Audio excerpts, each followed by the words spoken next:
บายดีเนาะเมื่อที่เขาสมาสาธิตอันการเทศอาหารเนาะคือลาบปักจองภายใต้เนาะขั้นตอนแรกเนาะ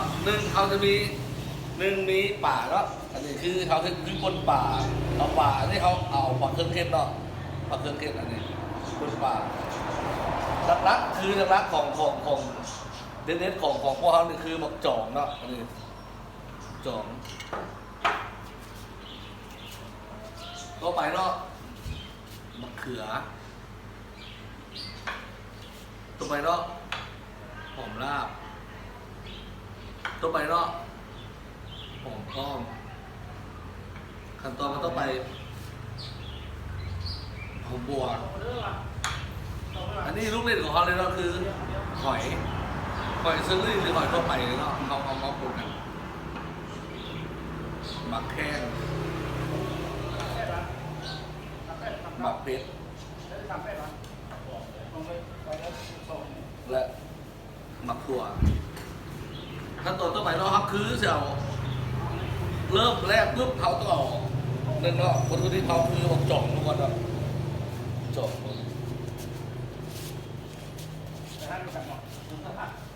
จ่องนี่ก่อน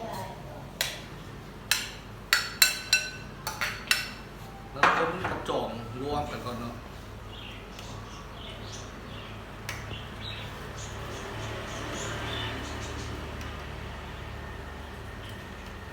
สองเนาะมะเขือซอยสาม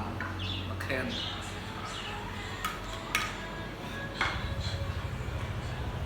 สี่มะขั่ว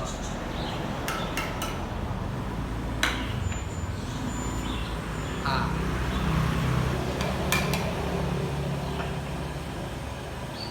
มุกคือเผ็ดเนาะผู้ใดบักเผ็ดบักอย่างครับก็คือ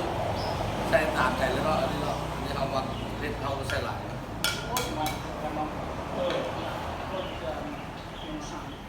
ตับบัวปูกันได้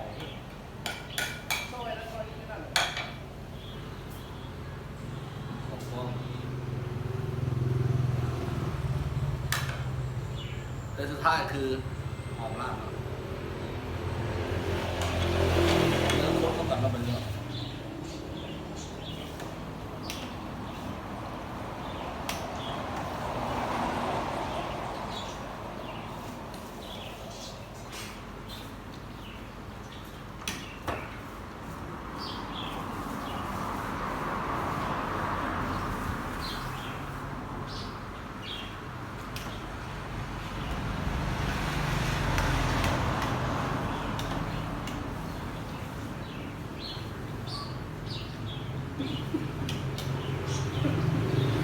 ลองชิมเพราะว่ามันรสชาติเขาหมักรสชาติได้เลยเนาะ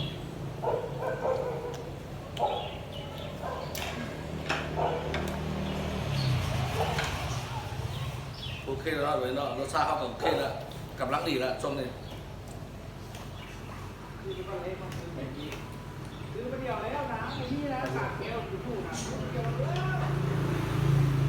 วันนี้เรียบร้อยแล้วเนาะขอเชิญ